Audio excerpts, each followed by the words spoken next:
740 का target. VIP में तेजी का ट्रेड करीब 2% ऊपर जाने का दमखम रखता है स्टॉक। यहाँ पर एक बाय साइड का रिकमेंडेशन इस समय आपकी स्क्रीन पर आ गया है। तो ये है फिलहाल आपके लिए स्वाति की तरफ से ट्रेड। मैं जानकारों के बाकी ट्रेड्स पर आएंगे, लेकिन एक तो रिजल्ट सीजन और ऑफ कोर्स बजट सीजन भी, तो उसी का एक मिश्रण पर बात करेंगे। नज़ारा टेक जिसके नतीजे आ चुके हैं, स्टॉक आपकी स्क्रीन पर आ जाएगा। मुनाफे में बढ़त देखने को मिली है। यहाँ पर 18 करोड़ का मुनाफा बढ़ा, 18 करोड़ पर आया है, यानी कि 76% तक की वृद्धि देखने को मिली है। आय भी लगभग करीब 70% बढ़ती हुई। इबिटा में भी 3% की बढ़त देखने को मिली। हालांकि मार्जिन्स पर प्रेशर आया। अब हमारे साथ कंपनी के जॉइंट एमडी नितेश मित्र सेन हमारे साथ जुड़ गए हैं।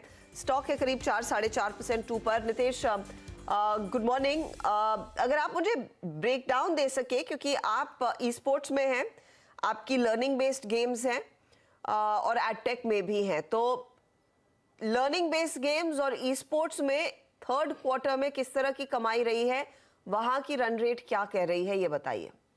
जरूर।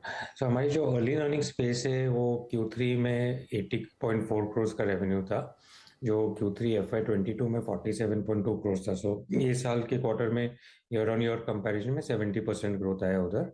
हमारे ई स्पोर्ट्स बिजनेस में इस क्वार्टर में 152.5 करोड़ था, जो पिछले साल के क्वार्टर में 109.3 करोड़ था, तो उसमें भी 40% ग्रोथ आया। तो ये दोनों ही हमारे जो वर्टिकल्स है काफी तेजी से ग्रो कर रहे हैं और हम काफी खुश है इनके परफॉर्मेंस से। तो मैं जो आंकड़े इस समय दिखा रही हूँ, ई स्पोर्ट्स में 84% की ग्रोथ, गेमिफाइड लर्निंग में 26% की ग्रोथ, ये इनफैक्ट 9 मंथ का डेटा है। थर्ड क्वार्टर में रफली कितना कंट्रीब्यूट कर रहा है गेमिफाइड लर्निंग, या फिर ये ई स्पोर्ट्स का मार्केट ज्यादा बेहतर प्रदर्शन दिखाने लगा है, and what is going to really drive revenues going forward, Nitesh? So third quarter में हमारा e sports business was almost 49% हमारे टोटल रेवेन्यू में। Third quarter contribution 152.5 crore out of 314.8 crore था। हमारा जो अर्ली लर्निंग बिजनेस है that was 80.4 crore out of 314.8 crore, तो उसका भी अच्छा खासा कंट्रीब्यूशन था। आगे चलते हुए हमारे 5 वर्टिकल्स है: gamified early learning, e sports, edtech, freemium and skill based real money gaming.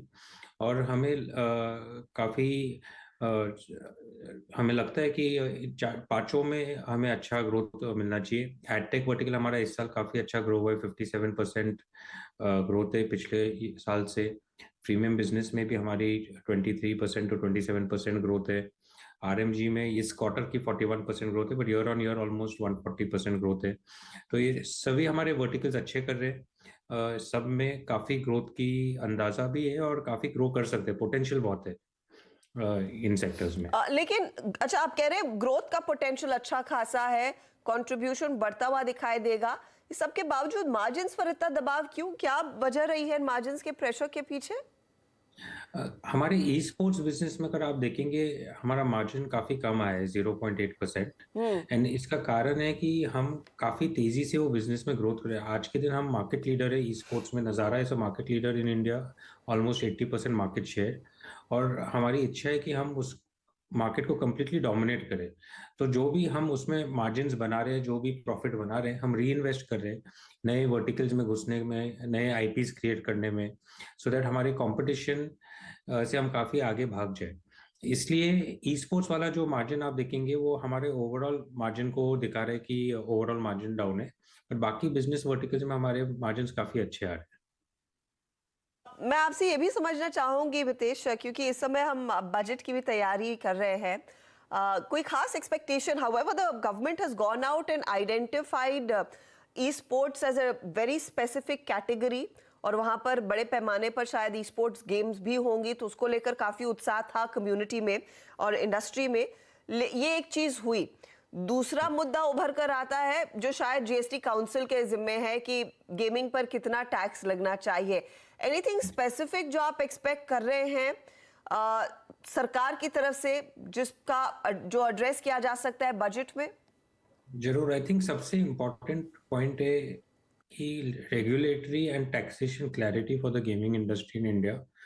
ये बहुत इंपॉर्टेंट पॉइंट है, क्योंकि हमारी जैसी कंपनीज जो पब्लिकली लिस्टेड हैं, रिस्पॉन्सिबल इन्वेस्टमेंट्स करना पड़ता है, हम ग्रे एरिया में ऑपरेट नहीं कर सकते। सो जितनी जल्दी गवर्नमेंट सारी एरियाज में क्लैरिटी दे दे, उतनी जल्दी हम और इन्वेस्ट कर पाएंगे और तेजी से ग्रो कर पाएंगे।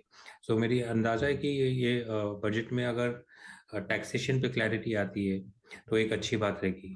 दूसरी बात है कि इंडिया में अपॉर्चुनिटी है गेमिंग एक्सपोर्ट, एक गेमिंग रेवेन्यूज या गेमिंग एक्सपोर्टर बनने में, to make games for the world. And कोई भी तरीके से अगर गवर्नमेंट उसको सपोर्ट कर पाए, इंसेंटिवाइज कर पाए, that will be great. Overall, because you've been one of the most successful startups that listed, कुछ खास चीज उस इकोसिस्टम के लिए नितेश जो आप एक्सपेक्ट करेंगे सरकार की तरफ से आ सकती है, specially in the current environment जहां पर एक के बाद एक कंपनी अनाउंस करी है बड़े पैमाने पर छटनी, funding slow down. Are you expecting more relief for the investors who back startups?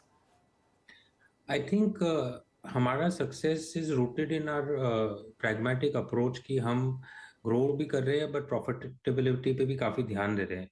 जो चैलेंज हुआ है रिसेंटली ज़्यादा हुआ है इसमें कि बहुत सारे स्टार्टअप्स तेज़ी से ग्रो तो कर रहे हैं, बहुत बहुत बड़े लॉसेस बना के ग्रो कर रहे हैं, और जब मार्केट सेंटिमेंट चेंज होता है तो उनको फिर और नेगेटिव एरियाज में चले जाना पड़ता है, जैसे ले ऑफ्स एक्सेट्रा, उससे काफ़ी इन्वेस्टर्स भी हर्ट हो जाते हैं।